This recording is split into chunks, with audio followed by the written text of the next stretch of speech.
Hello, hi everyone. All right. Hi. Hey, hi, hi, hi. Hi, hey Junaid, hi Abhimanyu. So good to see Hi. both of you here. Hi, How are Pooja. you Hi, today? Abhimanyu. Awesome. Yes, how are we doing today, guys?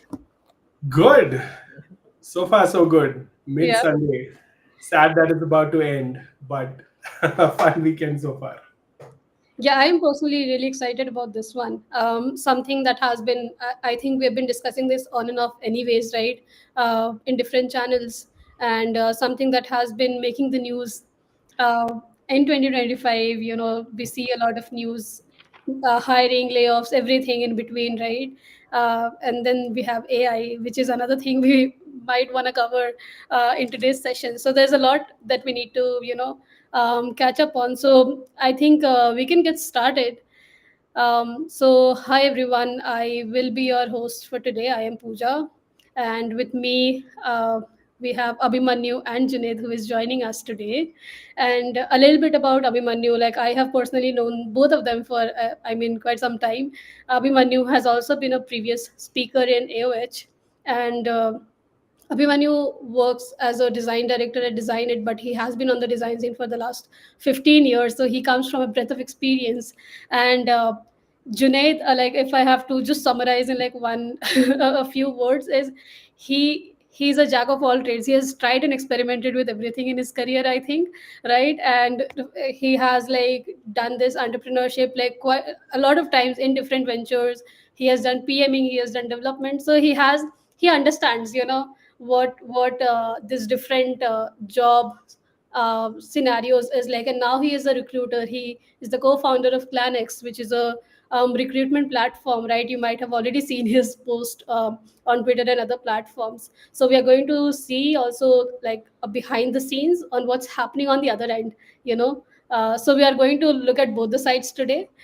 uh, but I'll just stop here. I want both of you to maybe just introduce yourself to the audience. So maybe Abhimanyu will go with you first. Sure. Thank you, Pooja, for putting this together. Like always, like all AOH events, there's always something new to look forward to. Hey everyone, Abhimanyu here. As Pooja mentioned, I'm a design director with DesignIt. I've been with DesignIt now for a little over 2 years. I've been working for 15 years now, which is a long, long time. And I am one of those engineers turned designers sort of people. So I was doing if you've seen any hacker movie and you've seen those black screens with a lot of white text and all, I was doing those kind of things. But even in that day, I was doing a lot of um, UX design without thinking about it, because I was literally creating applications on those blank screens for people, right? And then from there, I discovered the world of UX and had to really figure out how to get into the field without having like an official design degree. So being able to prove to someone that, hey, look, I can do this, and then getting into the job and then proving myself and dealing with all the imposter syndrome that comes with it. So I've gone through all of that, and here is where I am today, and looking forward to a productive conversation. uh, yeah. Awesome, thanks. Junaid, would you like to just quickly introduce yourself? Yeah, yeah. Thanks for the opportunity, Pooja. Thanks viewer for coming in on a Sunday for doing this. Like Pooja mentioned, myself Junaid Khatri. Like I call myself as a engineer turned recruiter. I think most of you must have known me from Twitter. So as the name goes, engineer turned recruiter. Started my journey as a front end engineer, working for different startups, including MyGlam, InVideo, uh, and then worked my way through. And After that, like started a company called Kachi Bazaar. It was a ethnic brand where I sold bandhani sarees. Then went on to become a product manager at Keto. I used to look at payments there, so was a payment product manager there. And then started a design agency where I used to sell design services as a subscription. And then after that, started ClanX to like to help to help all of you as like all of us get better jobs. So that's the journey so far. Super interested, super excited for the session today. Would love to help as much as possible, and would love to learn from you all. Okay, perfect. So we make this more like a conversation. It's not going to be a Correct. session per se, but I'm sure like people will have insights and things to take away at the end of it. But it's more like a conversation, and we also want people to be involved. So you can drop your questions and everything in the chat. We are looking at the chat actively, and we'll pick those questions as we move ahead in this conversation. Sure. So yeah, there's this comment from Shubham that is Yeah, there's some I was laughing on not that. done professionally. Yeah, Yeah, lot to uncover, bro. Lot to uncover. Yeah. yeah. And I know we just started, and both of you pretty much covered your career so far. Correct. But there's a very interesting topic I wanna bring is how did we land on our very first job? Right? If we go into that, so I'll just maybe start with me. Yeah. So I am also not a professionally taught, designer myself, but I did not do any design degree per se. But the way I started was I was experimenting. I was doing a bunch of freelancing during my college years Mm. because I wanted to find out what's out there for me and what is it that I like, as a as something that I would have to do maybe 24/7. What is Mm. something that maybe interests me? So I started figuring that out, and I like explored a bunch of different options. And then I think during the final year, during the end of my final year, I looked at UI UX, as something that came up on my YouTube feed, and I explored more. And I had friends who were at like NIFT and in design colleges, and they had a while ago recommended me that, hey, why don't you maybe explore this? Mm. And I was like, no, I am not a technical person, so maybe not for me. And I just dismissed that idea at that time. But later I came across it again, and I took a look at it, and I was like, oh, maybe let me just you know give it a shot, like give let me Mm. just try it for a bit. And then uh, I did it, and then I reached out to a lot of people. I did a lot of cold DMing, I reached out to a lot of senior designers in the industry. And then I asked them, like, what do you do as a product designer? Like, what does a day looks like? Because I had no idea. It was such a new thing for me. And I think back at that time it was an emerging field. We did not know what the career scope, like career graph at that point looks like. What year was that, Pooja? I think it was 18, 19, 2018, Okay. 2019. So there were no college courses and all of that like we have today. I think right now the scene is much, much better. There's a Mm. more structured path that you can follow, right? um, but at that time that was like really lacking. So I just figured it. I asked a bunch of senior designers what they do, how do they do it, and what it looks like, and they also agreed to help me with helping me to learn some fundamentals. And I was like, I'll learn the rest on the job. Let me do whatever is like the bare minimum to get an internship at least. And so I started doing that, and I looked for a job as soon as my like final year exams ended. And then I moved to Gurgaon. Gurgaon was the place where I started my first job with in an Australian healthcare company, and that was the start of my career. So it was very non-traditional. Like I tried figuring out a lot of things on my own at that time, but this is how I basically started my design journey. And it has, I think I'm still in design, so I've been going good so far. But Interesting. yeah, like Junaid, what about you? How did your journey started, professional journey started? I know now you are at a very different place, but like your very first job.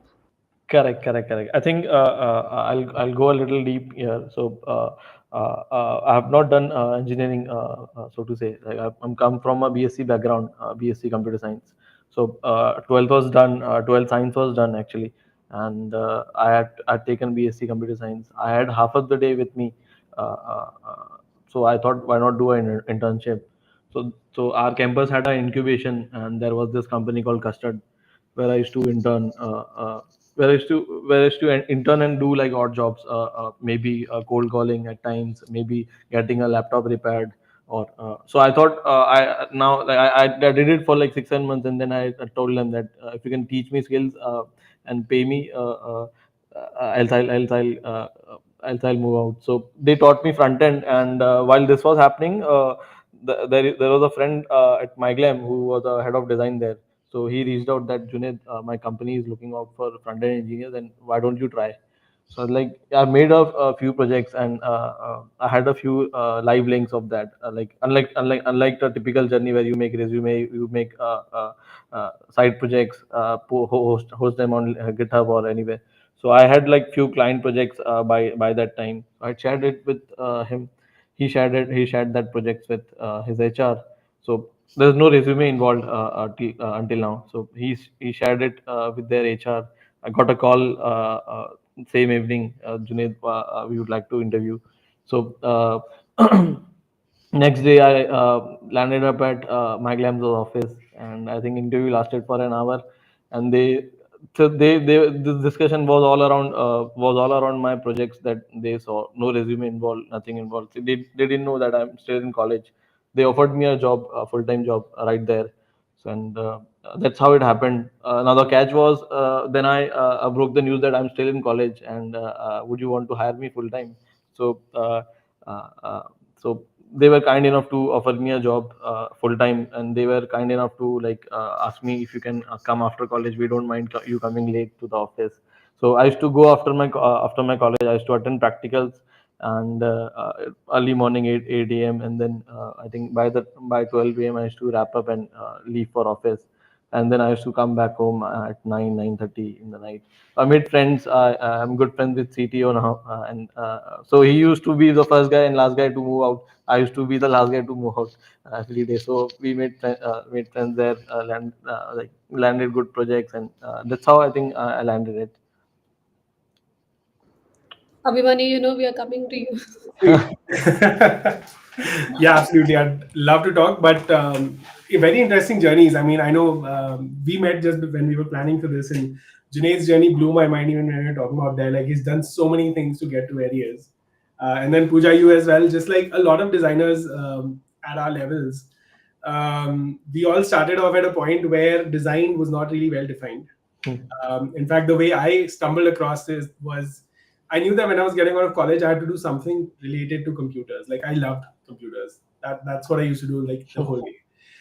That's how I got into Accenture. Started off, doing something I actually loved at that point, which was managing Linux servers. That was fun for me, creating stuff for people. And then I was in the US at the point where I started joining some meetups, went to some volunteer, did some volunteer work, did some hackathons.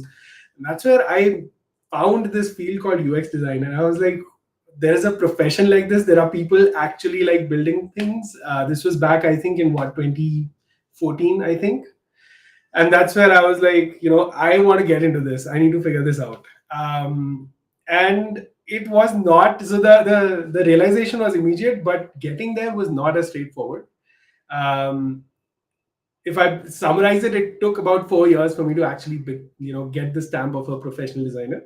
But I think what worked out for me was the clarity that, I need to get into design, but I don't want to start off from scratch by doing like a full course. So what can I do to prove to someone that I can do this, right?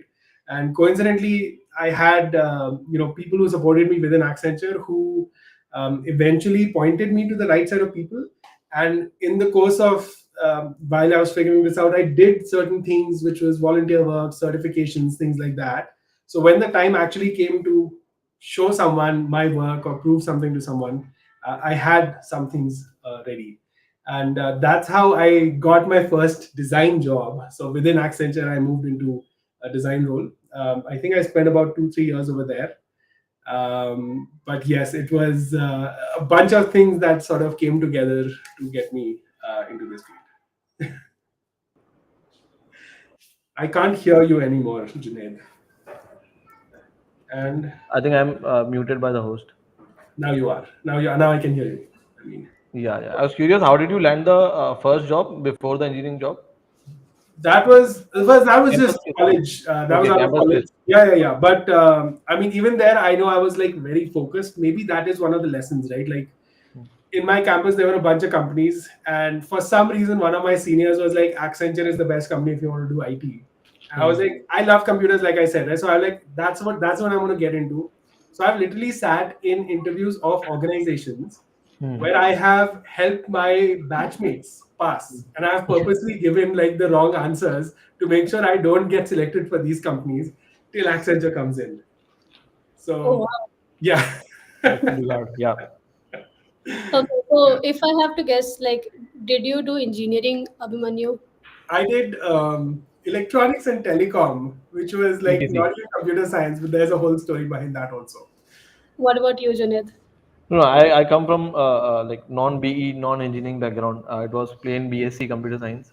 But yeah, computer science. It's like younger brother of engineering. If you don't make it to if you don't like studying for hours, appearing for CET, IET, JEE exams, that's a shortcut if you want to get into this. My it's a funny story. My elder brother is a BE guy. So he thought he told me that you are anyway gonna like spend the entire day doing what you do in BSc. So why don't you take it? So that's how I learned about BSc, and that's how I did it. Hmm. I did botany, which Oh, is nice, plant nice. science. So, yeah, all of us are. Yeah, Perfect was to get into design, like even even I was a bio guy until my 11th and nice, 12th. So I nice. studied bio as well in 11th, 12th. Yeah, and now like a lot of people I meet, there Yeah, are obviously people who have done like proper design degrees and have come to design, enter the yeah, design field. yeah. But bunch of engineers I see, they switched from engineering to design, Hmm. or people from architecture background, right? Architects. I was just going to say Even architects even show. NIFT guys, no fashion design. Fashion design to, Yeah, yeah, UX design, that background, industrial design to UX also is a common yeah. shift that I've seen. Absolutely. What are the uncommon ones? I've seen a CA switch from being a CA to being a designer. That's pretty uncommon. Correct. Yeah. I have a friend. I think she's based in Bangalore only. She was a radiologist, and Wow. we met like we met through a common friend, and then I introduced her to UI UX design. Apparently, she landed a full time job before she completed radiology. This was Mhm. Wow. yeah. Wow. So you had her drop out of her degree. Yeah, Wonderful. no, no, she completed degree, but by the time she had gotten a degree in hand, she had She landed also a had a full-time UX role. job. Amazing. A very common one is psychology as well. I know a couple of people in that field. Yeah. Yeah, yeah. I have a friend who is a chef, and then she moved on from being a chef in a five-star like place to then to move to UX design, like pretty late in her career as well. So Hmm. quite a bold risk to take there, you know. Yeah, like people join from, and I love that about design because the reason why this also works is because the community is really wholesome and supportive. People do Hmm. help each other out, Hmm. and because when I was starting out, right, and I'm reaching out to this like really senior folks in the industry, they could have chosen not to help me out at all, Yeah.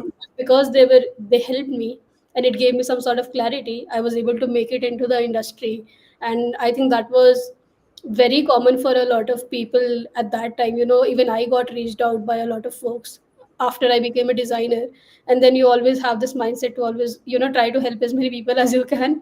Yeah. I know Abhimanyu does that a lot in his capacity. Like a lot of young designers come to him. Uh, But yeah. I think there's a contrast to be highlighted there, right? Like while you were speaking, I was taking some notes, and the thing that I wrote was that as a field matures, so do the expectations from junior people who are joining. So I Hmm. think when we all got into this field, things were so undefined that everyone was like, you know what, it's okay, you can do this. Come on in, you can do Yeah. this, right? I have sat in client interviews, people wanting to onboard people from our team, where they're like, it doesn't matter, they've done a design degree, they don't have experience, Hmm. and that's such a huge contrast from, hey, you don't even come from this field, but you can do something, right? So there Correct. is something to be said there, and to figure out how do we get beyond that. Hmm. Whether it's creating opportunities for people or allowing people to somehow prove their worth, those kind of things. Correct. Yeah, so I think that's a very good point. So I think back at that time, why the reason why I got hired was because someone saw potential in me. I definitely didn't had all the skills, Yeah. Yeah, but someone saw the potential and took that risk. same For for me. me.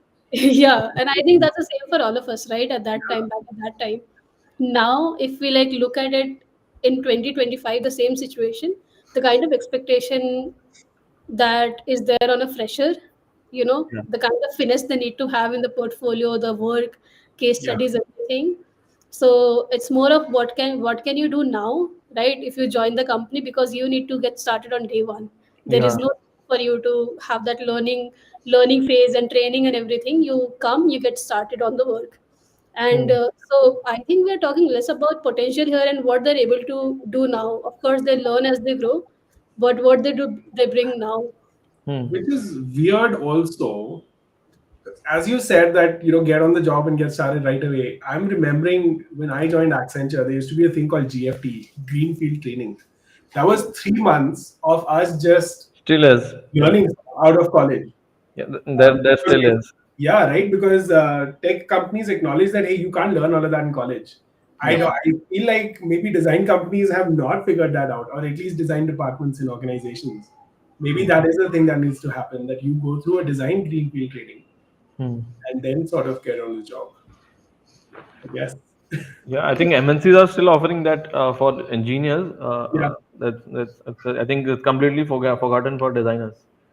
precisely. So how do we then? There becomes like a clear gap, right? Like how do people join the industry then? Because we're not teaching people, or we're not giving them that space to sort of explore and learn and make mistakes. I think in this scenario, then how do we bring new people in the industry, and how will they grow? Because it's a chicken and egg problem at the end. Precisely. Yeah. I mean, see, I since I spoke about this, I've taken a note that I need to go back and talk about this in my company now to figure out like why aren't we doing this bit, right? And I think maybe that is what needs to happen. As we meet leaders in the industry, we need to talk to them about, look, there is this thing that's happening, which was clearly not a thing by engineers. So how do we Hmm. figure this out? How do we change the thing here? I don't. I think there are very much lots many nuances to this demand and supply primarily funding situation primarily, and then AI coming to picture. There are products like Lovable and uh, I think Replit and stuff. So I think junior का काम काफी हद तक managed by senior Easy. होती है. Yeah, Easy I to mean, manage. And second approach, I think a few companies have started taking it via internship route. Like we'll hmm, offer you internship, and if you think there is a potential, we'll offer a PTO. So that's hmm. a good route, I think, for both of them. Even the candidate can be sure that this is the culture, this is the manager I want to get into.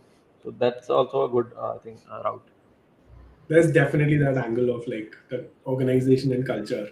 Yeah. But I think, and I don't know how much we want to dissect this particular topic, but um, like I'm trying to think of when engineering would have started off as a career in the country, or it's specifically IT, right? Not rest of engineering. Yeah. I'm sure at that point also the first few people who became these engineers who are now like 25 years in these big Yeah. MNCs, they probably never went through a GFT. But somewhere along the way, someone figured out that look, we need something like this. Hmm. So they probably started off because no one knew anything, which is what we've been talking about. They Hmm. probably started off there, said, "Hey, you can probably figure this out. Come along, come along." And then someone said, "You know what? We need to formalize this." Hmm. So I think there's definitely this angle that we need to figure out for design. I Yeah. am taking that as a note to take back. But Junaid, like if I come to you, do you see a lot of maybe for design specifically, do you see a lot of internship roles being open in companies? Because I've started to see less and less of it. For product-based companies, no. Services, yes. Services guys like utilize internships as because they need to get the maximum ROI out of the money that they are putting in. So services, yes. Products, less and less with passing months. And like on the topic of service versus product companies, right? Is there a difference in how they are approaching hiring for freshers? No, I think so service keeping services as a product has gotten very specific. I think talking specifically about startups. Let's say a B2B startup comes in with a requirement. Then let's say e-commerce, for simplicity, e-commerce comes in, so they will be having very specific requirement that get us someone with at least 3 years of experience who has been in small teams with e-commerce experience, slash if not e-commerce, second option is SaaS experience or a B2B experience. So those sort of filters are already there. So it's become very particular when it comes to hiring. Plus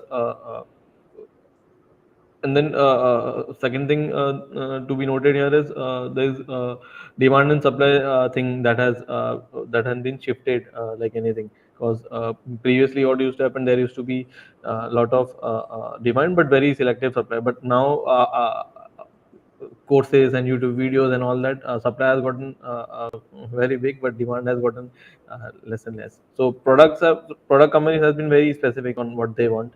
So that, and which is leading to a very competitive space Yeah. for like freshers to stay. Services, I think they primarily design taste अच्छा है ले लो.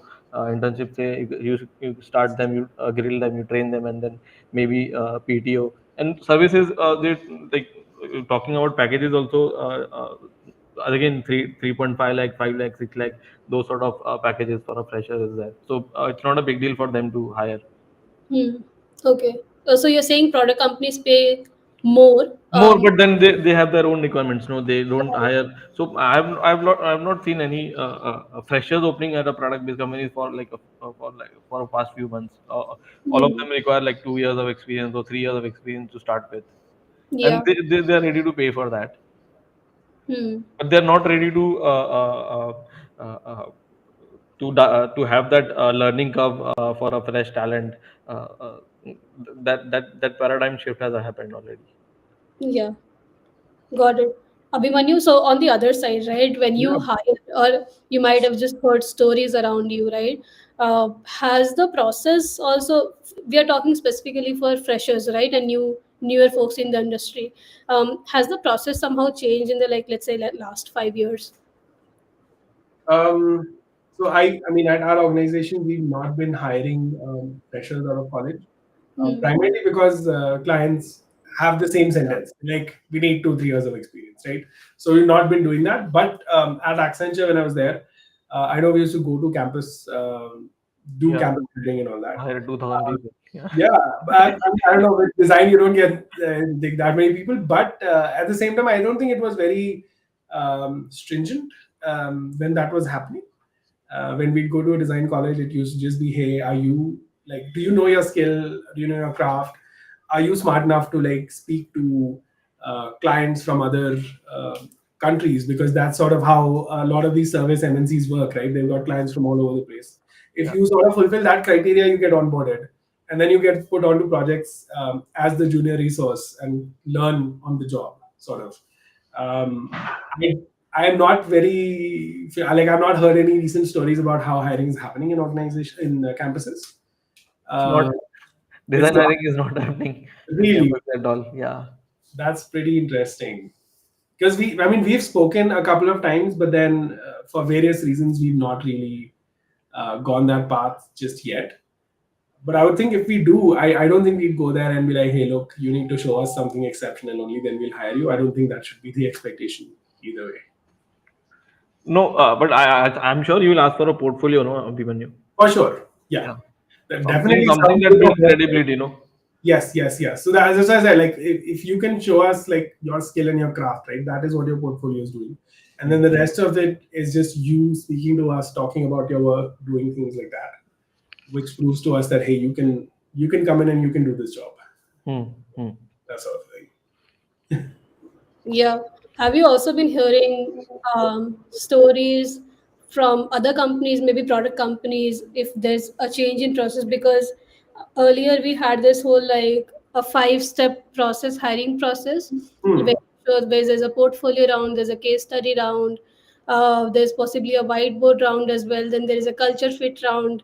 I think culture fit round is a default round, right? Every round is a culture fit round by Yeah. default. Yeah. Uh, but now I see, like, in my experience, I see less number of rounds overall, because whoever is hiring is trying Yeah. to hire fast, right? And I, although, like, portfolio is mandatory still. Like you still need to apply with a portfolio and a decent resume. I am not hearing a lot about like this whiteboard rounds is still happening, or is there a different process in place now? What do you think? I haven't really, I mean, heard about. I've heard companies are doing all of these things, but I've not recently come across some conversations where we've discussed something like this. Again, because it's disconnected from the fresher hiring versus experienced people Explain hiring. one. Right? And inexperienced people hiring, although it's the same set of things, it's like a level higher that people are expecting or looking for. Yeah, I Um, think yeah, Pooja, to come to that question, I think it can be segregated into two things. Like one is talking about startups. One is I think startups that are well established, like Razorpay or a Swiggy. They have their own metrics on how to judge, how do you evaluate, as compared to startup which is like recently funded, 1 or 2 year old. They need someone to get shit done. Like if you have yeah. that attitude, if you have that enthusiasm, and if you have built credible work in the past, they'll hire you. Like they'll do one or two round and they'll hire you. Hmm. I think I want to like touch upon that point, right? Because when you're talking about it, that's what was coming to my mind. When it comes to product companies, whether they're startups or well funded, Yeah, they all understand their product roadmap. yeah, yeah, So they know that even when I'm hiring a fresher, these are things that this person needs to know. If I'm hiring someone experienced, these are things someone needs to know, right? yeah, As opposed to a service company, we don't know which clients are going to come to us. So yeah, our hiring is not as stringent in terms of what we are looking for. yeah. It's more in terms of can you generally do Hmm. this job, right? And Got it. then when a But client comes in, we got to figure this out because you usually paired with someone senior or a team of yeah, designers, and that gets you to it gets you but through essentially. got it. But again, Abhimanyu, uh, Yeah, you've been hiring for Accenture. So how do you judge then? You don't know what for client design need it I got. now. Previously Yeah, for Accenture, yes. How do we judge? I mean, yeah, see, what we discussed previously, right? The portfolio round sort of, mm, and that's maybe something I want to call out, right? The portfolio, as far as I understand how people look at it, it's like a barrier that you overcome. mm, It's like that conversation starter that, okay, yep, you can do some basic things, you've documented it, you've shown it to me. correct. Now let's talk about that. If you join this organization, Hmm. what all can happen, right? So the Hmm. portfolio round becomes that. Hmm. Um, in our case, we do an assignment round as well Yeah. because when you are presenting something in your portfolio, Hmm. you may say that you did this project, but it could have actually been a team of 4 people where your Hmm. responsibilities are divided, right? And so an assignment round just helps me a make it a playing level field for everyone who's applying. B, it Yeah. can help you to understand that in this entire product design process, what Yeah. are your strengths? And at Hmm. that time in my organization, am I looking for those strengths? Yeah. Because we've had cases where clients are looking for we Hmm. need great visual designers. At that Hmm. point, we don't emphasize on your research part, but we still tell you we don't tell you that, right? And the assignment you do it, Yeah. but we give it lower weightage, we give the other thing higher weightage, and then we can flip that at some point, right? Correct. So that's how we've got our hiring sort of set up, and it took some time to figure all of this out. Correct. But I'm sure, like other organizations, at least service companies, also have something similar there. Correct. Correct. I think Srijan has asked a good question. Any advice for freshers about creating the portfolio? So Yeah, I want to. No, no, yeah. I want to come to that, but I have something before that, because that got me thinking. There's another way that hiring is happening right now, which is if we like your portfolio, you come and work with us for a month, and we'll see Yeah. if we like your vibe. So now portfolio becomes more important than ever. Like I think Very early, important. Yeah. Yeah, right? yeah, And So skip bento, please. that's like a hot discussion. that Yeah. we, do we want to get into that now? But no, but like seriously, I feel like now portfolios become your. I mean, if you have a solid portfolio, you'll cut 2 rounds of interview. If it makes a strong impression in like when you share it, and even in my case, for some of the past roles that we have hired, we have actually invited folks to come and work with us, because Hmm. not only we want to see like what they're capable of in terms of work, we Hmm. also want to see how easily they are able to come and collaborate and work with us, and fit into our existing process, how fast they're able to learn things. Hmm. And it's a contract gig, right, initially. So if we think like we're not a match, okay, like then maybe you get your time back, you get paid for the work you have done, and then you can look out for other opportunities. Hmm. But like especially in crypto and some of the other tech industries, I've been hearing this practice is also, I think, quite common. I It Like, has like it. it has gotten common in engineering side of things, particularly with startups. Like I've been hiring Right. for a VC company, so they're looking for they have like a pretty niche requirement, tier one college, NITs, IITs, BITS, and this kind of companies that we want, like product based companies and all that. So they are Hmm. offering a paid trial for 3 to 4 weeks, 3 to 4 weeks. Like you give like 1 or 2 hour a day. If you like, you will hire you full time, and if you don't, you are anyway getting paid Huh. outside of your job. I love the concept. I don't know practically how well it works for both sides. No, Just in so terms of knowing or being certain, right?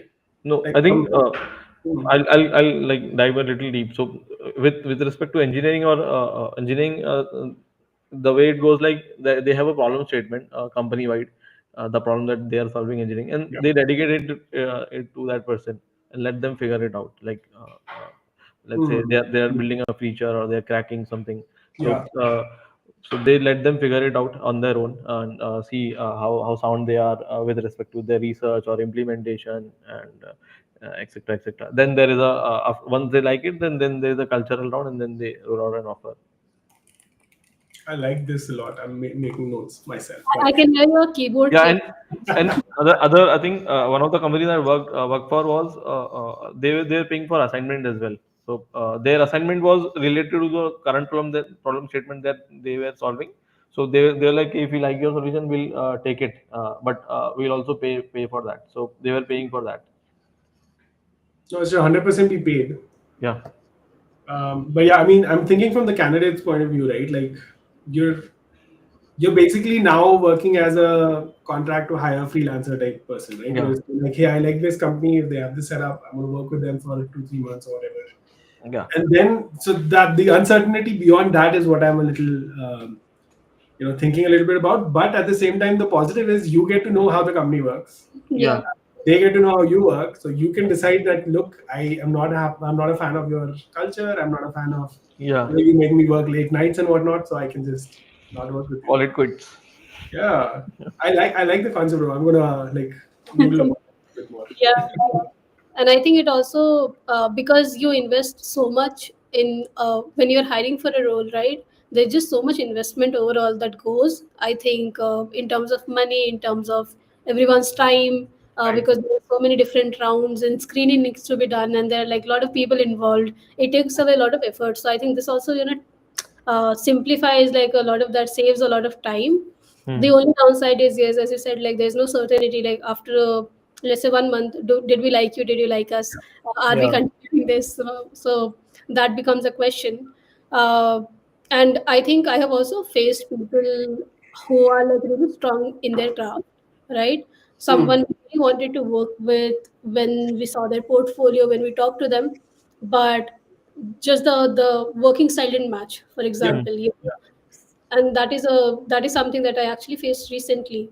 Hmm. uh, Hmm. so because we had this setup, they Yeah. hmm, were also able to tell us like, hey, I don't like how this is going. I yeah, was expecting more of this and more of that, and not like hmm, this uh, format. And we were also like, oh, maybe there's like a mismatch in terms of how we were okay, like, the expectation on both sides, right? So we were able to end that contract and let them find, also help find other opportunities. hmm, But it was like an overall smoother process in compared with, if we had like interviewed them, we would obviously have liked their work, but and would have hired them.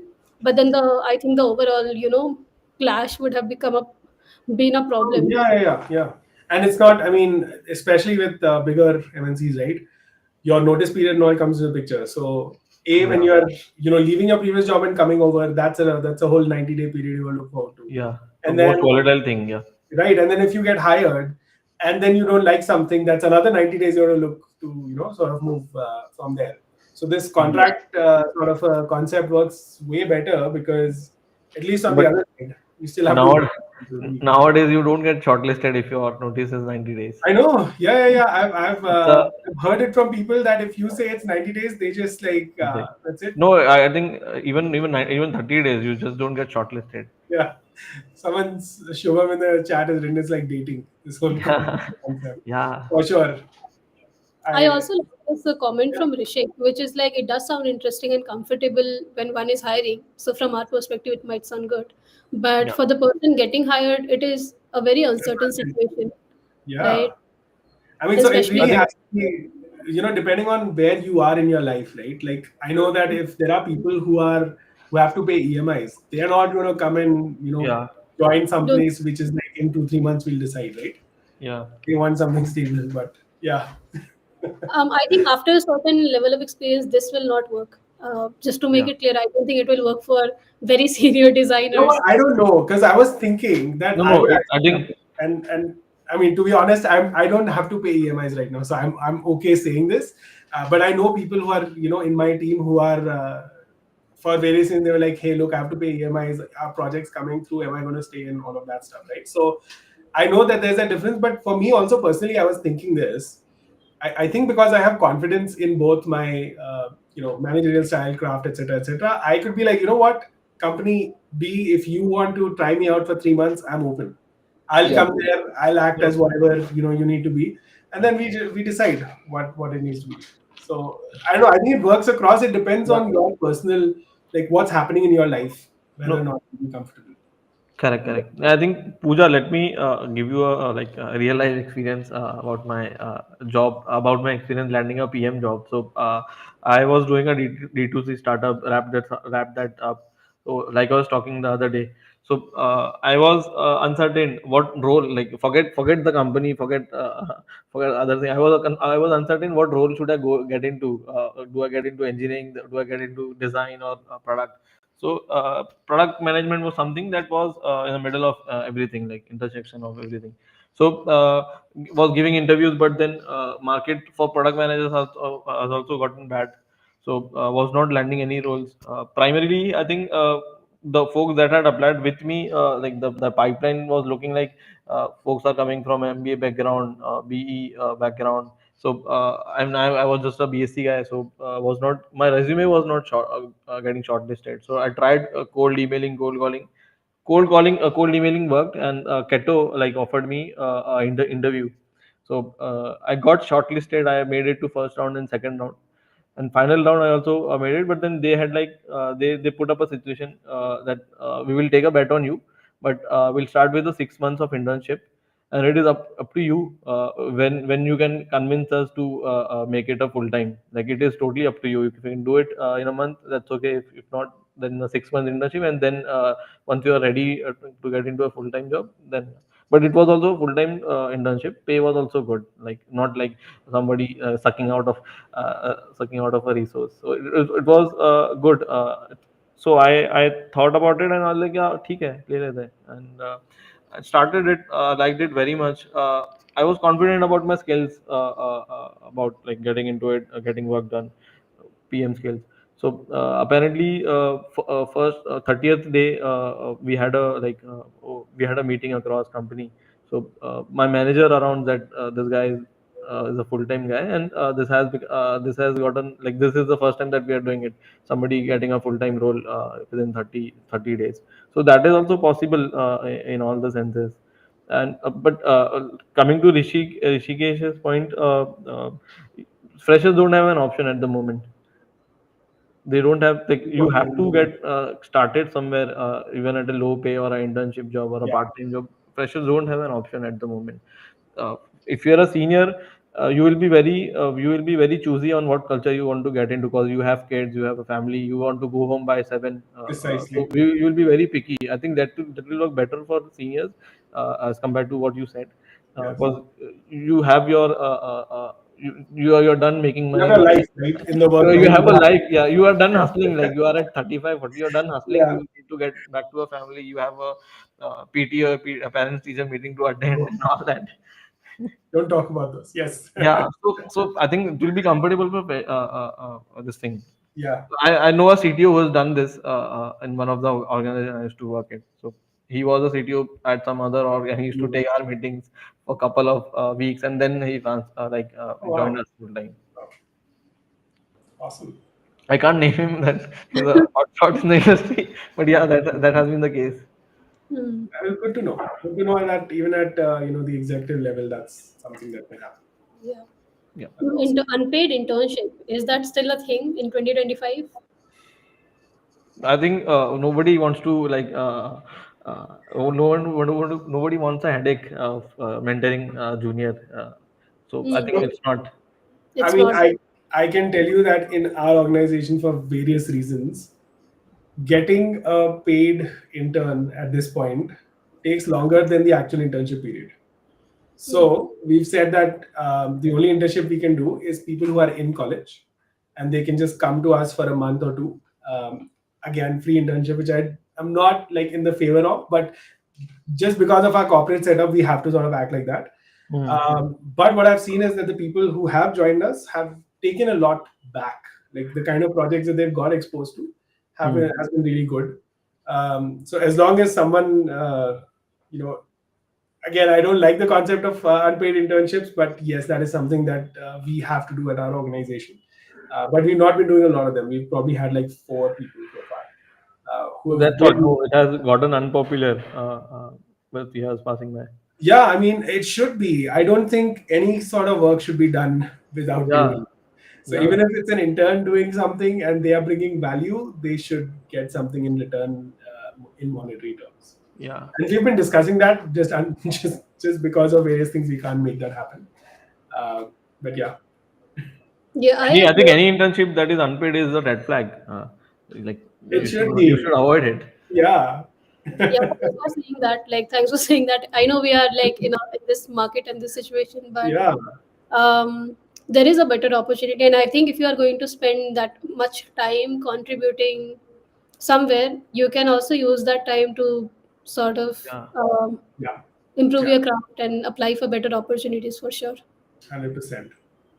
yeah. Coming to as we're talking about interview processes and all, I would like to hear stories, because we have all given interviews. I hate it. Like I just want to get to the job part. But what are your best and worst interview experience? I have like Hmm. a lot of Why stories. don't you start? I think Yeah. yeah. I mean, so this is me back when I was pretty new to the industry. So when you are that new, you also have a lot of like imposter syndrome. You're not really confident in your craft. So interview is like extra tough for you, you know. So I was interviewing with this like really popular company, and we had a whiteboard round, and a lot of designers joined that. So I was already overwhelmed seeing that many number of people on the screen. Like what are like these four people doing on this whiteboard round? Are they all going to just like keep staring at me, judge me all the time while Yeah. I was already like quite anxious uh, when it started, and they did not help because the tonality, like the tone that they started with, like was very strict and like, oh, we are going to do this, you will have this much time, and this is a Figma file, you start here, and in the end we want to see this, and this is a whiteboard, and you share your screen and we want to see what you are doing. And so when I was starting, I asked them a couple of questions, like, is it okay if I do this? If it's okay if I do like Google, if I want to do that, like Hmm. what can be done, what are like do's and don'ts, right?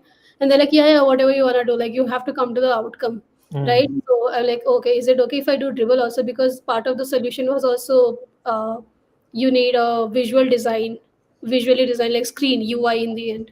So that was scope of the final outcome. And I was like, okay, it sounds cool. And then everyone went on mute. And it was a 3 hour long call where I had to like design and come up with like flows and UI. It was a big scope for for that particular round. I'm not sure what we were That sounds doing. so stressful. It Hmm. was quite stressful, and I was like extra like nervous because of all of these people. Yeah. It felt like I was constantly being like judged every second by all these people on the Hmm. screen. So that was that. But I started doing like my googling and my dribble, and like I was towards the end of it, and for visual inspiration I wanted to look at Pinterest, dribble, all of that, so for design and all. And I was doing that, and then randomly one person unmutes, and they're like, "What are you doing?" And I'm like, I am doing the design part. Like, why Mm. are you on Google? And I'm like, yeah, because we have to do the final step. And Yeah. like, no, you can't use dribble and all. It's a whiteboard round. And Hmm. they started like saying all of that, and I got like confused Yeah. because I thought I had clarified, like I had Yeah. asked this question initially, right? And I told them like, oh, I thought it was allowed because I asked this question Hmm. during the start, and I was told that it's okay. Like, Hmm. no, no, no, who told you this? Who told you this?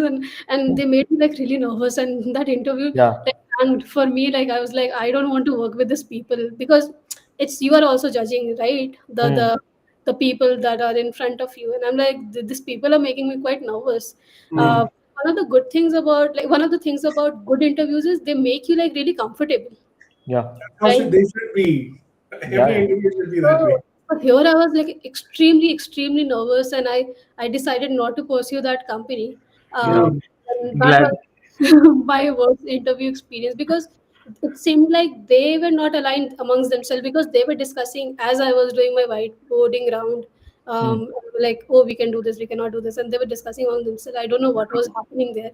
It was quite confusing for me as an interviewee, right? So that Hmm. was, I think, probably my worst interview experience, I think.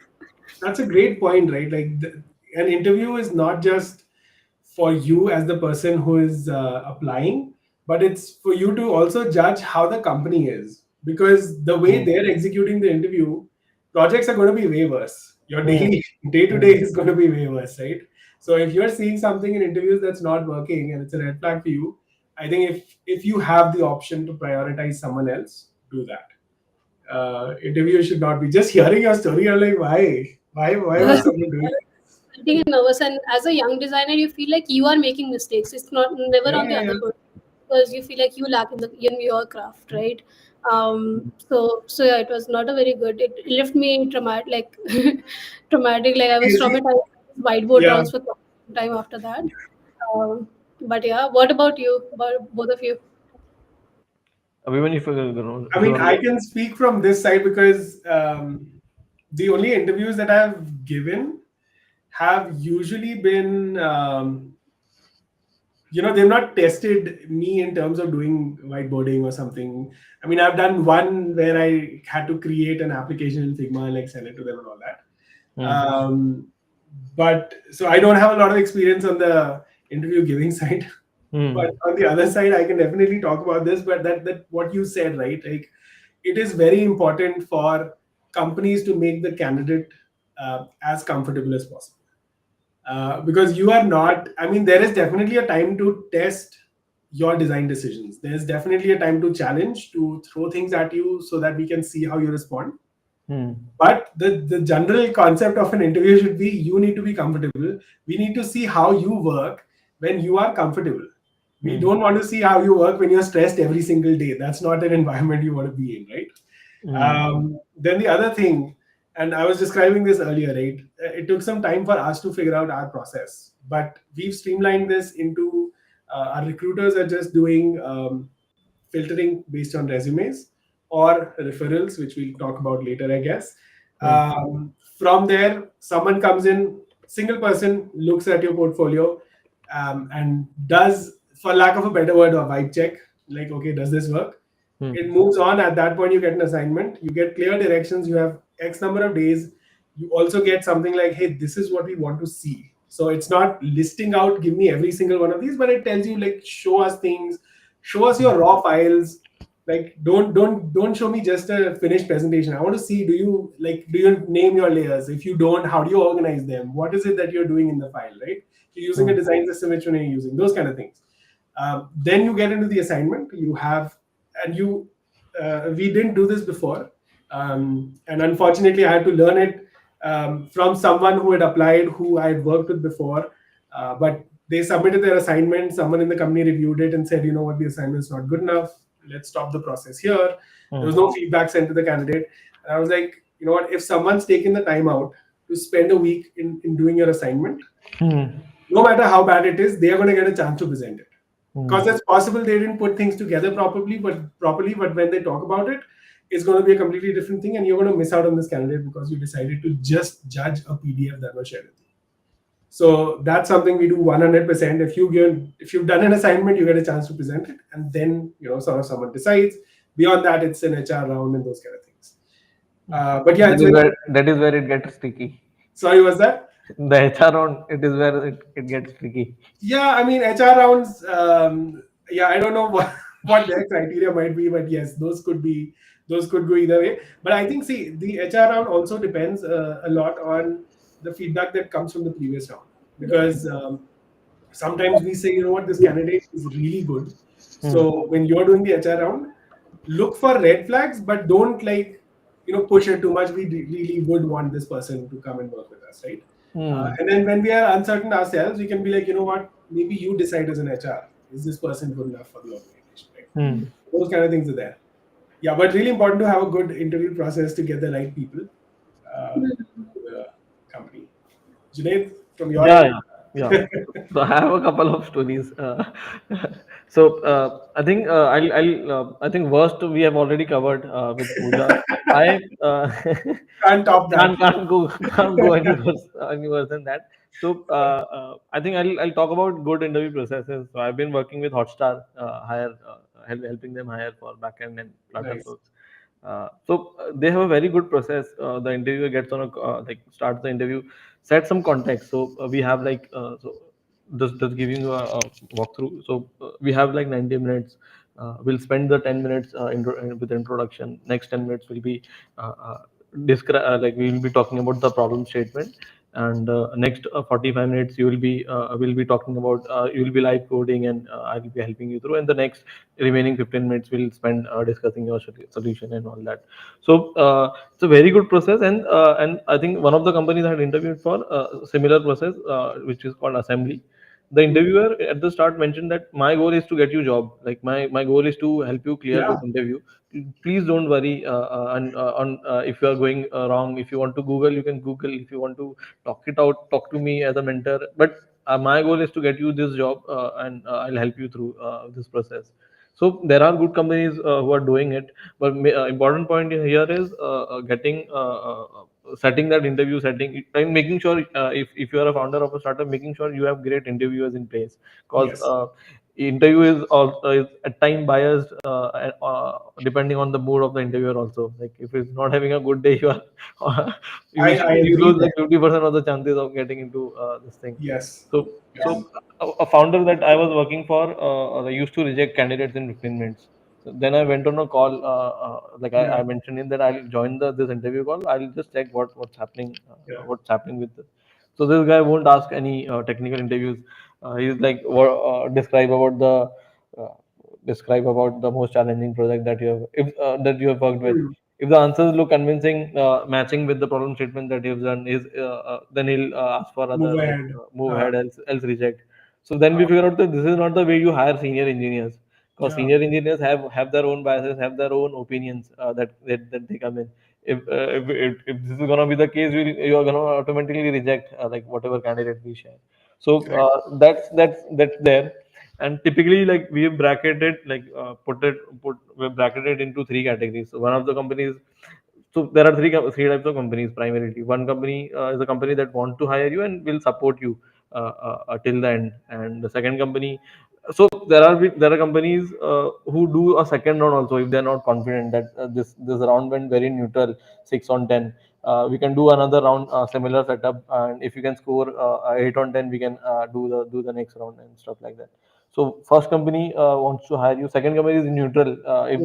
If you're matching their criteria, if you're scoring 7 on 10 matches their criteria, they'll take you out, but they will be neutral, not pushy or not negative about it.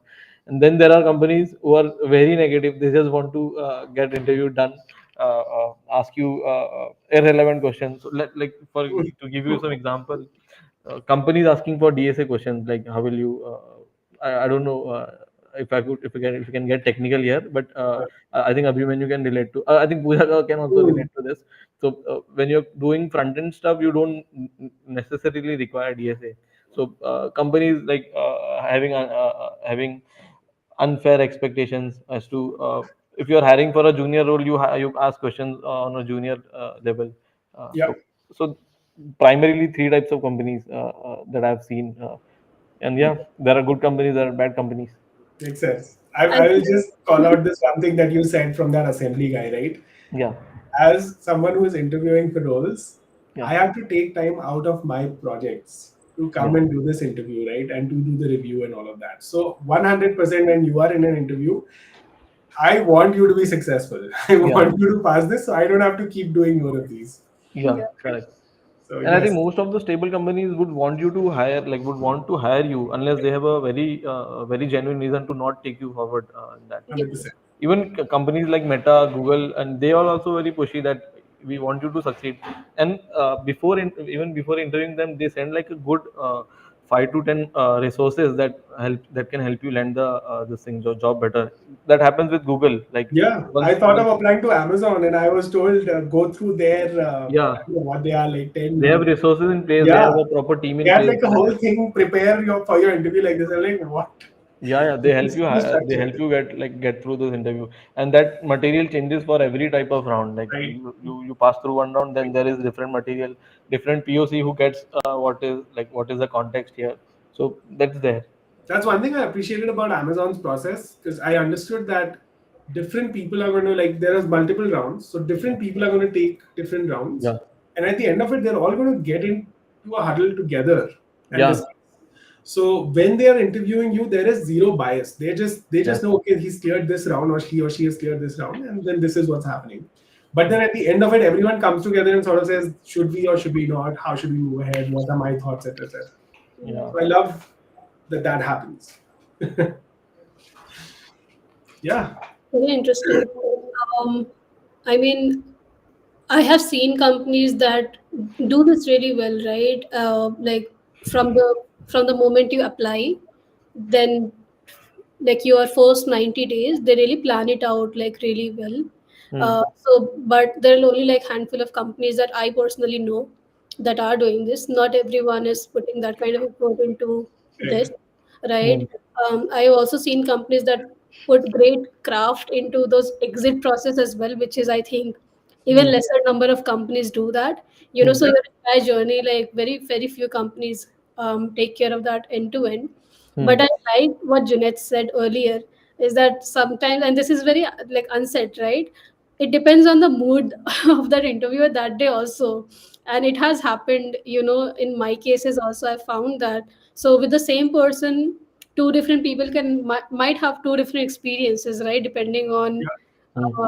how they went into interview, what the mood was, what Yeah. the yeah. situation was like. But nothing really you can do about it. So Hmm. uh, It's a luck game. It yeah, so is. There is. Yeah, there is chemical X involved in this Powerpuff Girls thing Yeah. for sure. I mean, so yeah, so now we have talked about the interviewer side.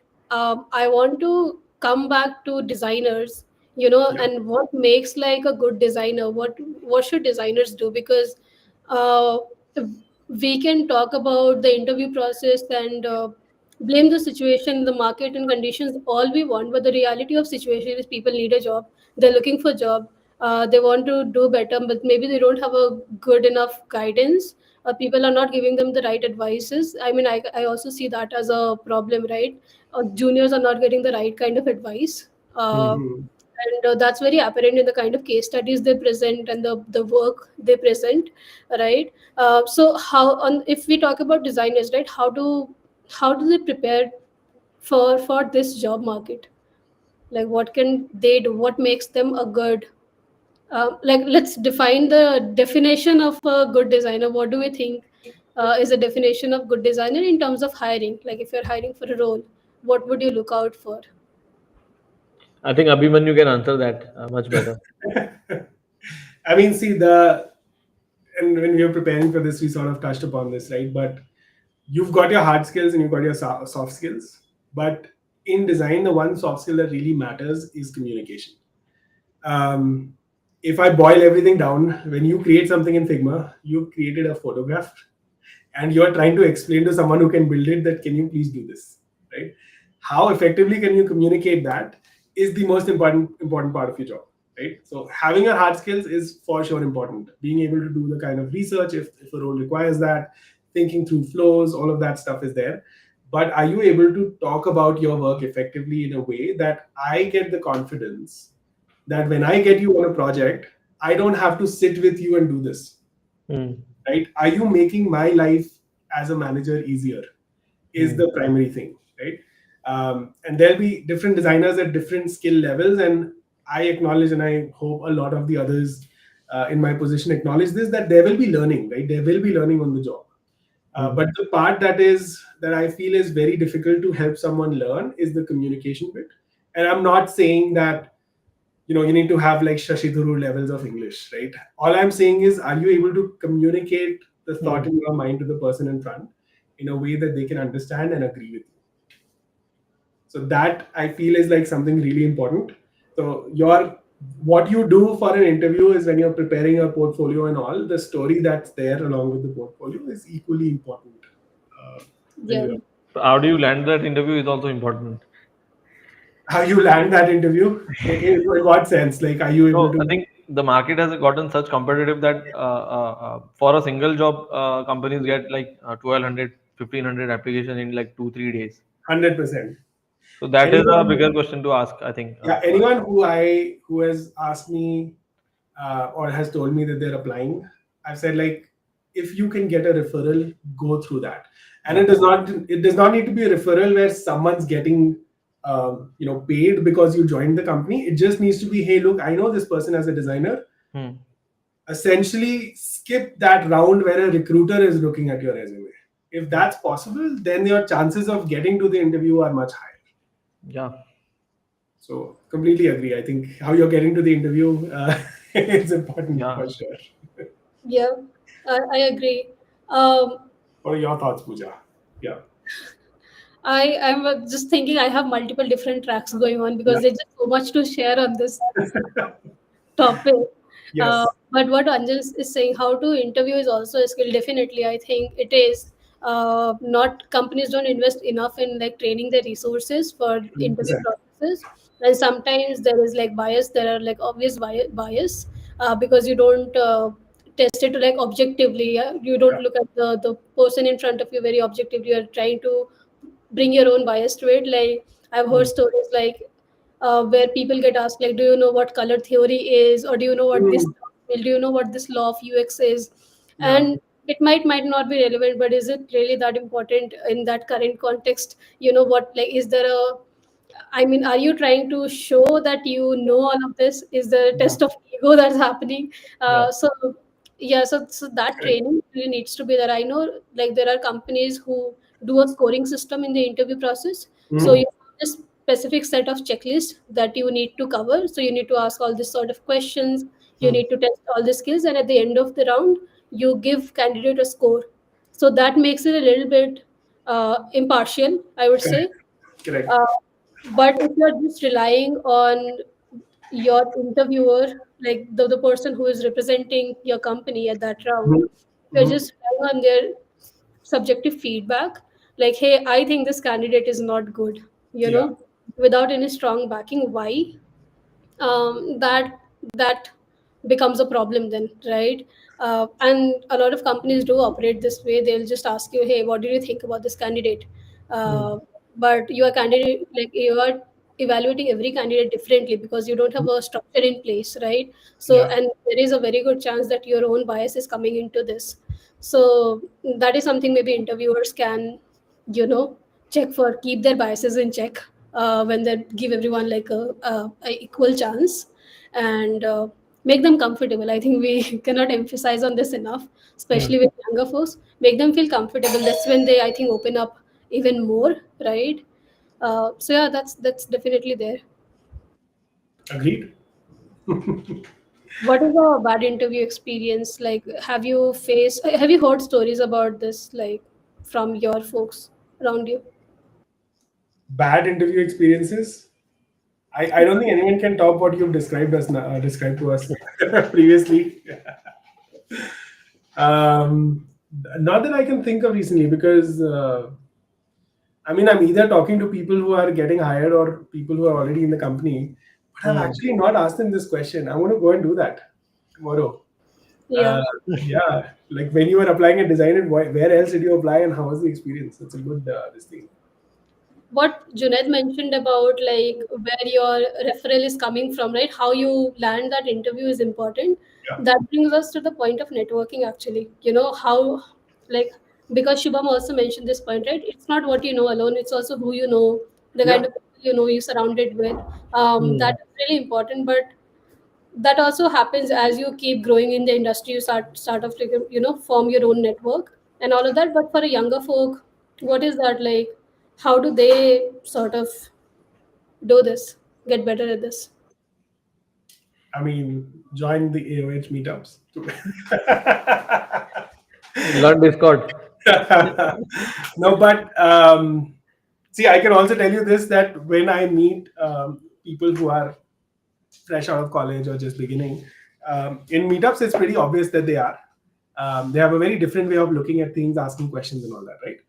But at the same time, that becomes a very comfortable sort of an environment where you are not like taking an interview, but at the same time, if I know there's openings at my company, and I've done this before, I'm talking to people and I feel like, you know what, this person has something, like they can do something.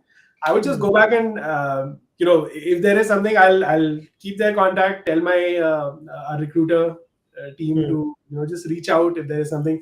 I've literally shared like Twitter handles of people Hmm. saying that, look, I love what they've done, what they've posted here.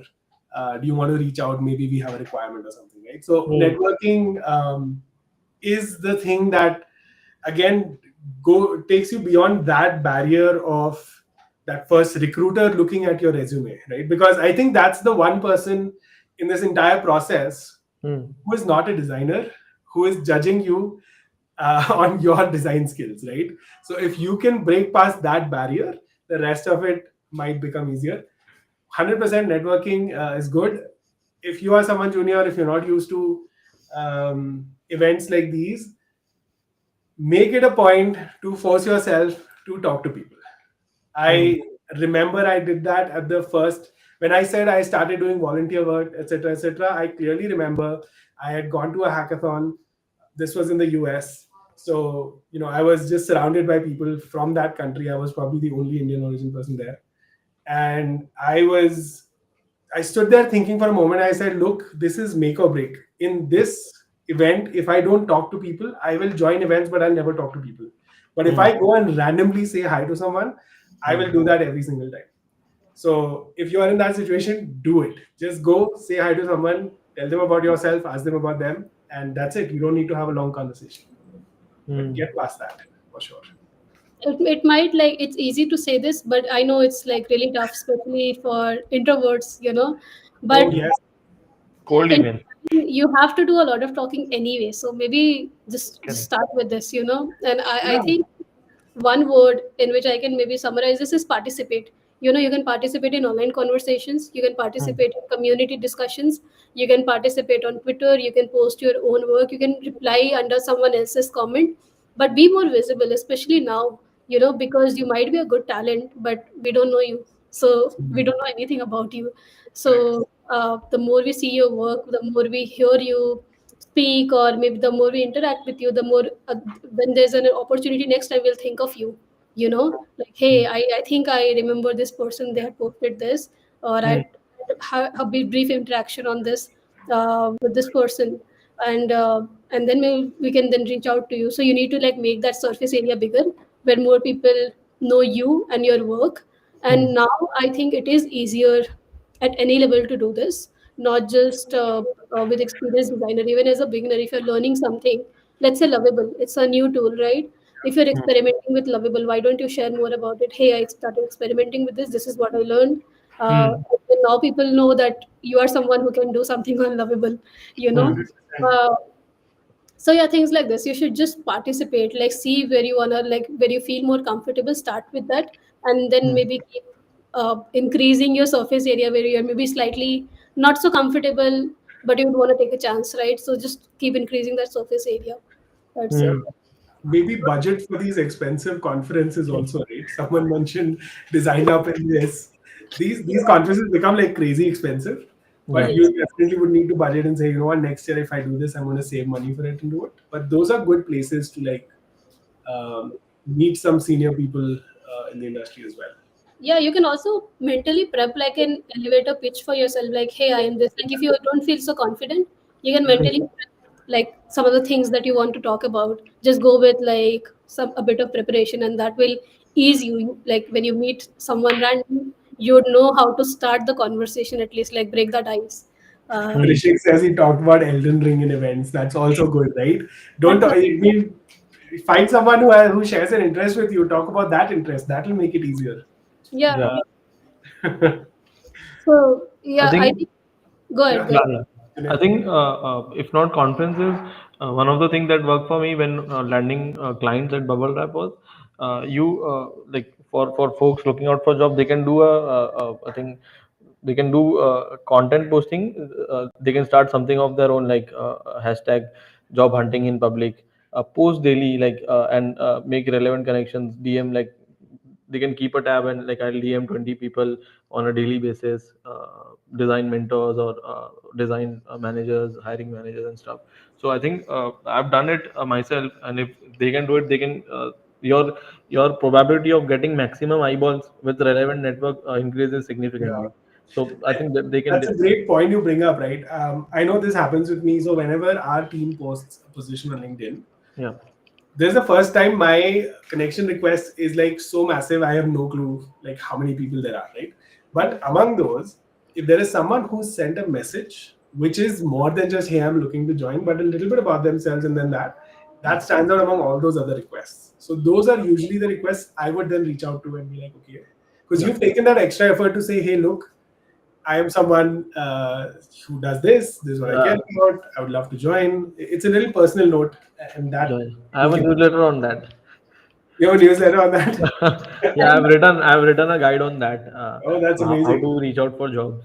Yeah, so I can tell you it works, right? From my Yeah, side. it works. So I'll tell you, when I started ClanX, we were a fairly new company. No candidate would trust us with jobs and their career basically. So we used to hire in public, like put up a hashtag hiring in public, and cut to like 2 years later, when I post a referral bonuses, I got like 5K LinkedIn views in 24 hours, and about six lakh impression on one post. Hmm. So it works, but you have to be consistent on that. Yeah. Yeah, I think one of the reasons why people don't, at least online, right, why people don't share their work or talk about things they're really passionate about is the fear of judgment, which is Yeah. valid. It's a valid, fear. But like when people reach out to me and they're like, I want to post more on Twitter, but I'm like really scared because I see all these other great designers also posting their work, and Hmm. then I compare my work and maybe it's not so great. And I have seen their work; it's great work. They're just Hmm. Hmm. self-doubting at times, you know. So like what I usually tell them is your target group is not another designers. They are Yeah, like your target group is hiring managers or people who are looking for resources like you. So don't fear like what other designers maybe have to say about this, but also see like if someone who is looking for a designer, if they come across your work, they might hmm, just reach out to you, you know. So maybe just have a different perspective on how you see this. hmm, So that's like what my advice has been to a I lot of agree with that. Like, yeah, so remember this: when you post something online, there will be idiots who will come and pull you down. Ignore yeah, them. Like, start with the mentality that if someone is pulling you down, you want to ignore them. And the second piece in what Pooja said is, the more you post, even if you're starting and you're not really that good, remember that as you get good, those posts are going to be highlighted by the algorithm, and the yeah, older ones won't. But Hmm. you have now got to a point where the algorithm is actively highlighting your post because you got that good because people are interested in it, right? So you yeah. have to start somewhere and get to that point. So Yeah. That's keep these correct. things in mind. I agree. Keep doing that. Yeah. Yeah. And I think just like don't be shy to take feedback. So I remember in my very first job, I was really scared of feedbacks. And now I have come, like, I have a healthy relationship with feedback now. But when I was starting out, it was really scary to get any kind of feedback because it felt really personal. It was like you are giving a negative feedback on me, like me as a person. Like I am Mm. not good enough. That's what I Yeah. used to take out of all the feedback. Right. Mm. And but what I said to myself is no matter, like I know I feel this way, but I'm still going to go tomorrow and ask for feedback even Yeah. if it hurts me. Like I can't change that, like in one day, that mindset that hey, Mm. this is not personal, this is work. And the more feedback I get, the faster I grow, right? That's like the TLDR of it. So I have to go back tomorrow and ask for more feedback. And I used to do that in my first job, like for every day. And it used to hurt me, like really, when people would say like negative things about the work I've done, because it was not as good, or Mm. maybe I was being very slow, I was not fast enough or efficient enough. So Mm. there Mm. are all sorts of feedback that I would get, but I would just go again and seek feedback. And I've been doing that. I did that for like 3 years straight in any job I had. I Mm. would go and ask for feedback like shamelessly, and that helped me more than like anything, you know. Mm.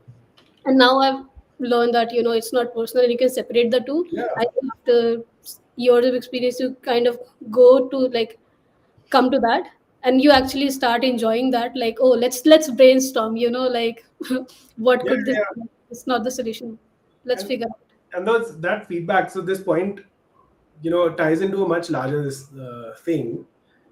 There is the feedback that's coming from fellow designers, which is the crit, right? They're being critical about your work, talking about how you can improve it. As part of the job, you will hear feedback from people who know nothing about design. Yeah. Mm. And depending on where they are in the company, their feedback could be taken as the most important feedback in the world, right? Yeah.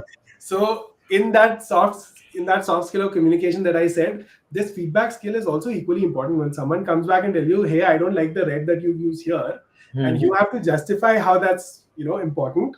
That is one side of it. But then you also have to hear what they're saying. When they're saying I don't like the red, what is it that they're really saying? All of that is important. So you will get to that point of being able to counter your stakeholders when you go through this of like talking to your fellow designers, right? So it's definitely Mm. important. You need to figure out how to deal with feedback, and that's also part of, I can tell you, our interview process as well. We will purposely throw something at you which is not Hmm. good feedback, and we will see how you respond to it, right? Because we know that that will happen in the real world. Mm. Yeah. Yeah. Yeah. And I think on feedback also, right? I mean, not everyone is a designer. They don't speak your language, right? So a lot of times when you think people are being rude, they just don't have the right way to communicate. Like they just don't know how to communicate their point to you. So it Mm. might come across as very rude or very straightforward. I don't know. Like you might not like it. Mm. Why is this not popping up? Why is the logo not popping? We Mm. talk about this, right? Yeah. You just try to get to what they're really trying to say, like hey, what do you think can be better? How would you envision it? Do you have like examples that you can show me? So that's like one way you can just get to the point, like what they are thinking, and maybe you come on the Mm. same page. So this is something I have realized, that a lot of times when you don't like someone's feedback, maybe there's an issue in communication, there's a gap in communication, but they're just Mm. not trying to intentionally being rude. They just don't know how else to communicate this feedback to you because they don't speak the same language. Yeah, yeah. Sometimes those people might even get frustrated and just say something that you don't like just because they're not able to explain it to you. Yeah. Yeah, Correct. cool. And Really I agree. know we are like nearing the end of it, so I want to end on a good note and maybe some actionables folks can take from this discussion. On the interview side, right? When you apply for a role, let's talk about portfolios, right? Is there a pet peeve that you folks have, something you don't like seeing in a portfolio, or yeah, something that is like a red flag to you, or maybe don't does not work for candidates? Do you have those pointers? What work, what doesn't work in a portfolio? A poorly done portfolio. Um, I am saying that with the caveat that when I look at your portfolio, it's a reflection of how you are as a designer, what kind of things are important to you. So even if maybe you're not good at visual design, but you understand that hey, this framer template is pretty good and I can create something good out of it. That's like the first step that you've passed in my books, that you Mm. understand what's good. Even if Mm. you don't have that yet, you've reached a point, right? That said, your portfolio will never be complete. Even if you're like Johnny Ive in Apple, your portfolio is never complete. So don't stress on making it the perfect portfolio. Make it just the right amount to get something out there. Like you can literally change your portfolio a day before the interview. You can add some points to it. But knowing having the confidence that yes, my portfolio is ready to send it out to people, that's where you need to get it, right? But yes, first check. Does it make sense? Is it good? Does it reflect you as a designer? Would you be open to? So I think a lot of applications that I get like have like multiple Google Drive links or random links, like 10 different links. This is this. Would you be open to interviewing such a candidate? Yeah, and if there is a great project in there, I would love How to. would you know unless But you open the yes, but the thing is, especially our organization now has started blocking Google Drive links, right? And that happens exactly? in a lot of places. And it could be completely blocked, and I would never know. B, it is Second behind is this. the Yeah, link must have been a private link. Like it people could be a forget. private Like link, people which is put so nah, that is the link. the completely like I'm not moving ahead with that person. But Yeah. yeah, I mean the experience of opening a portfolio, and even I mean. I don't know how people treat Behance right now, but I'm not a fan of stuff that's on Behance. Uh, Gets it is, rejected. yeah, it Drupal, is, Behance, I think we are done with that. Even Bento. yeah, yeah, yeah. So, yeah, I don't know. I mean, those are my points, right? So something like Google Drive links and all are not that good. Yeah. I will be honest here. I had a Google Drive link as my Yeah, portfolio for my last job. I did get the job, but I see you. my advice when people come to me is like have a portfolio, have a website, make it Yeah. responsive because people might also quickly check it on their yeah, phones, yeah. and yeah, don't like now you are a designer. Take out some time for yourself, make a nice website, have some add some personality to it. Hmm. Not too much, but little bit of personality. Just sprinkle your personality. For sure. Yeah. Yeah. Yeah, Uh, figure out which platform works for you. Like I am in the process of just updating stuff on my website, right? And my current website's on Squarespace. Enjoying using that, but then I'm working with some folks from AOH as well to like figure out Framer, for example, Yeah. if that can do something better, right? So whatever platform's comfortable for you and gets you to a point of what we said, something yeah. that looks good, something that's responsive, Yeah. something that makes a good impression. Yeah, I I, think I don't discourage using framer templates also. Like if you don't have Framer any, is, I think start with Framer it. is like very good when it comes to this thing. I think a lot of designers picked up Framer because it UI is similar to Figma, if Yeah, I'm yeah. not wrong. So See, like I said, I mean, yeah, I know there are some people who do frown upon framework templates also, but I can tell you this that if you know what's the right framework template to pick, yeah. Hmm. you have passed in my books, right? You have passed that one stage. No, no, it also depends. No, so, see, I'll tell you. What happens with me is, let's say I get a application from a ex Swiggy guy. Now Yeah, there are higher chances that Swiggy में feature पे उसने अकेले ने काम नहीं किया होगा of उस पर. course. Yeah, Like your team has done. I want yeah. to look at your portfolio so that I can figure out your design taste. Hmm. That goes with how well your copy is. Agreed. How are you doing your first section above the full section. Then there are then I think designers can take a note here. Even any candidate can take a note here. So let's say you have above the full section, then you have projects ka sections. Now those project ka sections always needs a thumbnail. So how are you Yeah, doing that thumbnail of your own? Because project तो पूरी team ने बनाया, correct. आपने thumbnail तो आपने बनाया. How are you doing that? And then it comes to listing those skills. Are Those are you small using things that the matter for yeah, sure. it all matters. And then how well you are balancing your portfolio when it comes to white space or contrast or using the right fonts. And then again CTA. Do Why do I need to download your resume, man? I'm landing on your website. Then some people put Correct. in download my resume. What do I do with that? So Hmm. how well crafted your portfolio is that? Yeah, I think that and with competition increasing day by day, folks who don't know these nuances might not land a good role altogether. yeah. I So mean, the other thing is archive old yeah, projects, yeah, projects that don't reflect the designer you are today. hmm, I had made that mistake for a long time. I just left some really old stuff, and then I'm like, no, dude, I can't let people see this. So yeah, do archive things. Rishik has mentioned and he had shared his portfolio with me, which yeah. he made using Lovable. That's good. And I have to try that platform out because I know my brother-in-law is a triathlete, and for the longest time we were discussing he needs a website of his own so that he could get sponsorships and all. And one day he's like, I just made mine, and I opened it. I'm like, what? And it was made in Lovable, and it was as good as something that I would, What do as like a first draft or something. But it works for him. what if I told you I have a friend who is making 4 lakh a month, building a Using SaaS on Lovable. Lovable. Wow. I mean, it's I can imagine now, but I wouldn't have imagined a few days back. Yeah. Um, No, Lovable is good. Even Cursor is good. I think. Whatever works for you, I think that's the bottom line, right? If you can figure the platform out, if you can make it work for you, that's where you need to be. But definitely think about your interviewer, the recruiter, as the user of your portfolio, right? Yeah. Don't think of them as just, hey, someone who's going to look at it. They are your users. So what can you do to make their lives easy? One more thought that I remembered was, I on my website say that I am someone who cares deeply about accessibility. Therefore, when I am putting a website together, I'm making sure I'm taking care of things that I can. Like all my images are going to have alt text.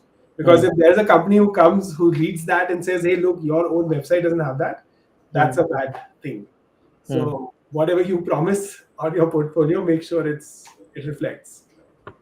Yeah, that's a very good point actually. So when people say that I love visual design, for example, Yeah, in their yeah, portfolio, immediately show it. Like, oh, maybe your portfolio is visually very pleasing. So that's how I know you. Yeah. When you claim that you are a good visual designer, I now know that you are a good visual designer. correct. And not Correct. just saying it. And I've So got, I can maybe mention this, right? I've got a lot of, because we work with clients, right? And we send people's actual portfolios also to clients at times, because they may not have done a lot of work after joining us, but their portfolio reflects what they've done. I've heard feedback from clients saying this is too academic. And that tells me that potentially they've put projects in there where they've shown that they've done everything that you do in the UX process, which is not reflective of the real world, because you may not get projects that you do. Um, and I think that also tells me this other thing, that they're not really to they're not really there to see that you can show me everything in discover, define, design, all of that, right? They want to know that if you got a project and you got a problem there, what did you as a designer do to solve it? Yeah. So if you can tell that story, that's more important for me uh, than like show me the entire process, right? it does not even have to follow a process, because not every pain point comes with this, like, oh, you need to do this double diamond and Right. to and competitive analysis, user Yeah. research, market research. Maybe some projects don't need some of that. Yeah. So what was your unique process, your Right. unique journey? Like, what was the unique insight you brought into this project, as a designer? How did it change, because of that, because of your contribution? That's where you know you're a good designer, right? And how many projects should you have on your portfolio? Maybe that's a difficult question, right? Just the right amount to demonstrate the different types of things you can do. If you can only one type of thing, have like one or two projects at most. But if you've got, like, for example, I can demonstrate to someone service design and UX design and accessibility, I'll probably put three projects there that demonstrate this. Yeah. But that's it. I won't go beyond that, because people won't have time to look at things beyond that, and they'll Yeah. already have their judgment based on these things. Yeah, and I've heard people say, like, I do all sort of things in my company. I'm sure you do, but what are the Great. what are you great at? Do you want to double down on those maybe skills that you have? Correct. Because you don't also want to dilute your portfolio. I don't know if Yeah. there's a better way to put it, but you can say that I do design systems also. I do UI, I do UX, I do market research, UX research, I do marketing, social media. You can fill it up with a number of things, but then either show me that you have done this with impact, right?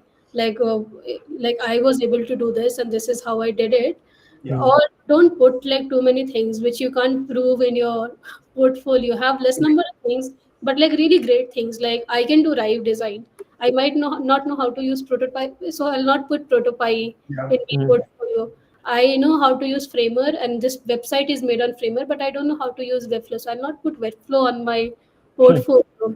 I might have done a lot of B2C work, but I might have not done B2B, sort of a work. So I'll not put that in my portfolio. Yeah. So I'll just try to do elimination. Like if someone has 10 seconds, 15 seconds to scan my portfolio, Hmm. what what is the impression I want them to have of me? That Pooja is great at this thing, and this thing. These are the three things they Yeah. should take away from my portfolio. And I would just eliminate the rest or keep it for later round of interviews. Yeah. Hmm. Um, I can just give you three like additional quick things that came to mind.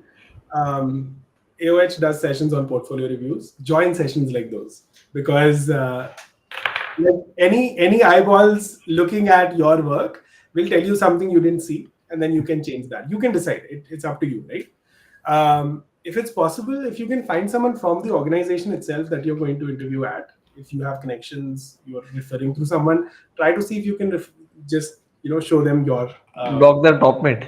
yeah. Everybody has a top mate these days. And lastly, use it wisely, but you have the entire world of Gen AI right now.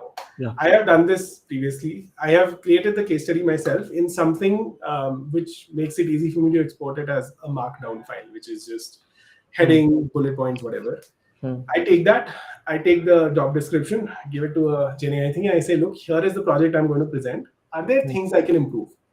And then it comes back and it asks me questions. Have you done something like this? Maybe you want to add this, maybe you want to add that. So Hmm. you can improve your case study for that one company you're applying to, which values a certain set of things, Hmm. which you don't normally put because you were not thinking of that company when you made your Hmm. portfolio. So that's the third thing you could try out. Hmm. I would say on that though, don't overdo it Yes, because that's why I please, said use it judiciously. It should not be that the entire thing is Gen AI generated. because Yeah. someone did this, like, because where I work, we are a edtech learning platform, language Yeah, learning platform, Yeah. and to put relevant type of projects yeah. in their portfolio, but Hmm. we also wanted to see breadth of work, you know, Additional stuff then makes we sense. could not sort of judge that, and they were not able to convince us through the round of interviews Yeah. that they can do things outside of this also, Hmm. because so yeah, so that also sort of, I'll tell you the kind of thing I mentioned, right? Like, yeah. so I am creating this case study that I'm talking about with others who were on my team. So we're sort of getting together and putting this right. So I Yeah. took that material, gave it, and then what it said is, hey, look, you are applying to a design manager or design director role, and this seems like it's a very hands-on case study. It doesn't talk about what you did as a design director, and so immediately I'm like, that makes total sense. Hmm. I should put something here where I talk about what did I do in my Hmm. position, and then the rest of the project can flow. So I've added that, and that brings in that additional point of, hey, I as a design director, as a visual designer, as a researcher, did these things. I was responsible to make sure I take care of this. I think to add on to that, Google's recruitment team has come up with a framework on how do you define your work. So it Ah, goes by the framework XYZ. So something around I accomplished X as measured by Y by doing Z. So I achieved wow. 10% increased 10% conversion rate by doing this 10 like three different things. So there is a framework to it if you want to, like, you can Google and dive deep into it, but that's there. Yeah. So On it that is. note, a lot of times, and we are struggling with this in the same project I'm documenting, a lot of times, at least in service companies, you are not there throughout the execution. You are brought in for the design phase and then you leave, and then someone does engineering, someone does something, it gets implemented like a year down the line. Yeah. So you don't know what impact it had at the end. In those cases, even when you start, there will be some projected impact because you're not there just to make screens beautiful, right? You're solving Yeah. a problem. Yeah. There is a problem statement. It has Hmm. to go from a negative to a positive. So Hmm. there is a projected thing that is supposed to happen. Keep that. Yeah. When you're designing, keep that in mind. When you're making your case study, put that in the Hmm. project itself. That's correct. Yeah. I There's one. think. Sorry, I think I think I forgot to mention this at the start. So we were the first ones to build Zepto before Zepto became Zepto. So it was Kirana cart. So at Ah, that time we didn't had any matrices that this is gonna become that yeah, big. But yeah, that happens. Hmm. makes sense. Yeah. There's one question from Rishik I want to take. Like, why does B2B and B2C matter as design principles and process is the same? The focus is different. User Um, base is also different. the user base is definitely different. So what makes an impact to the business in both of these cases is different. Hmm. In B2C, it's really about how many people are coming and using things. When I make a change, is it going to break the experience for X number of people, things like that, right? B2B usually is something, a tool that a company is paid for. And they've told their employees, whatever happens, you have to use this.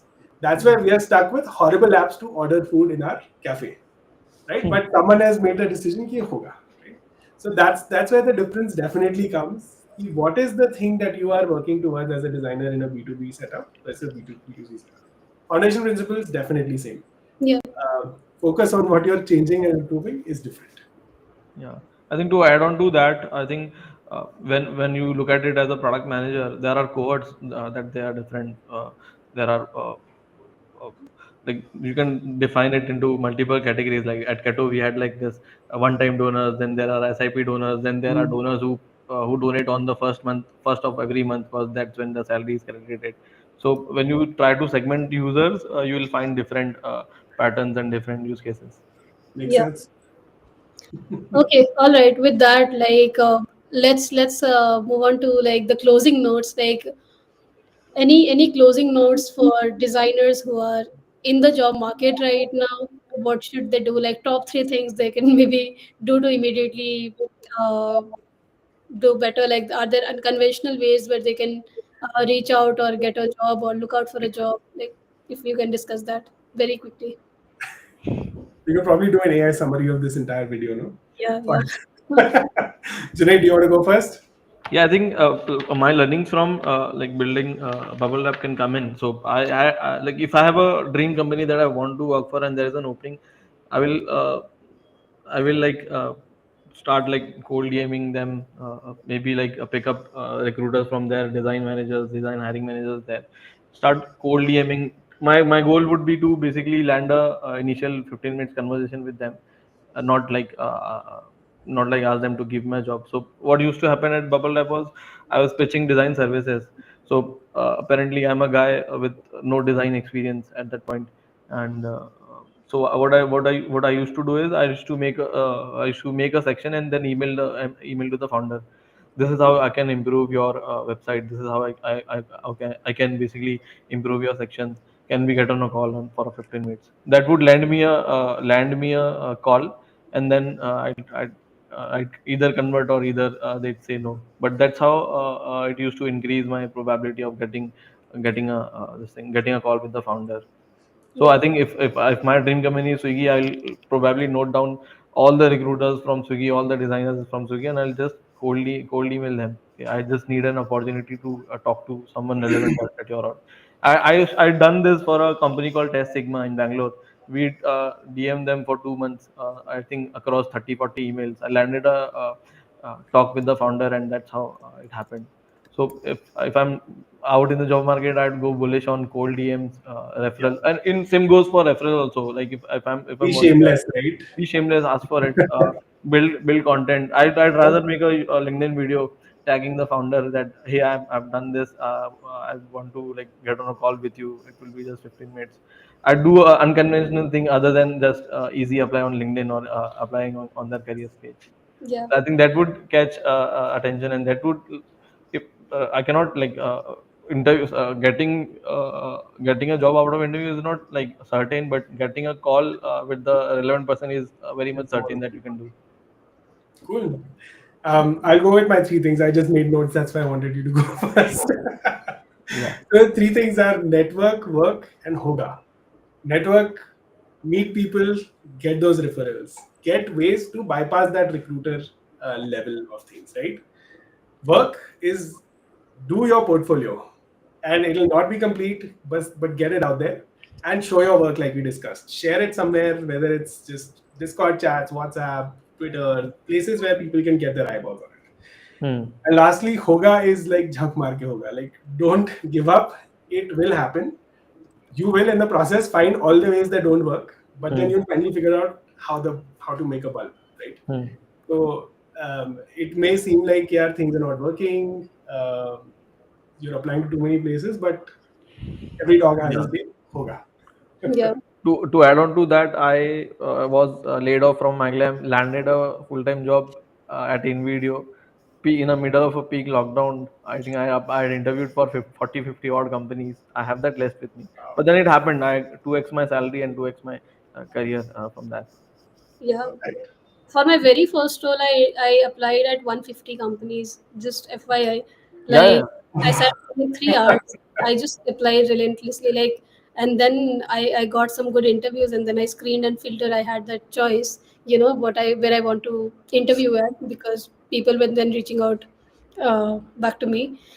So yeah, so like we have all gone through those phases, and we are still going through it. Because we are still in this design field. So I think it's part of the process, part in the parcel. And we are there. We are also on the same journey as the rest. So I mean, this is feedback not just for people who are listening. I think this is all learning for all of us also, right? We are taking away things from Hmm. each other's journey as well. Yeah, and yeah, we do like regular portfolio review sessions on AOH. I think every Friday we do that.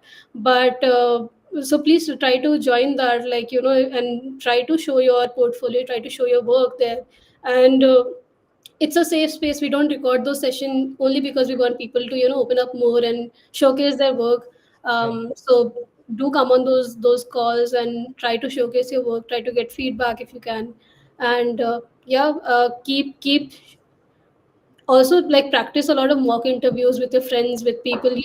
I think that will help you prep for the interview, right? So some of the things you can keep doing, and always like reach out to people maybe who are like couple years ahead of you, not too senior, but people who are still relevant, like who still can sort of empathize with the pain point that you are going through, right? Your journey, so they can maybe give you some actionable advice. So yeah, with that, like, I think this was a really interesting discussion. I think we covered a lot, right? It was really really fun. Thank you all for joining, taking out the time on a Sunday. And yeah, thank you everyone who joined us in the audience, and I think we'll see you again next week. Absolutely. Thanks for doing Cool. this. Thank you for doing this, Pooja. Thank you, Thank you. Abhimanyu. Thank you, Yeah. Pooja. Thank you, everyone. You. Thank you. Bye, Bye bye. everyone.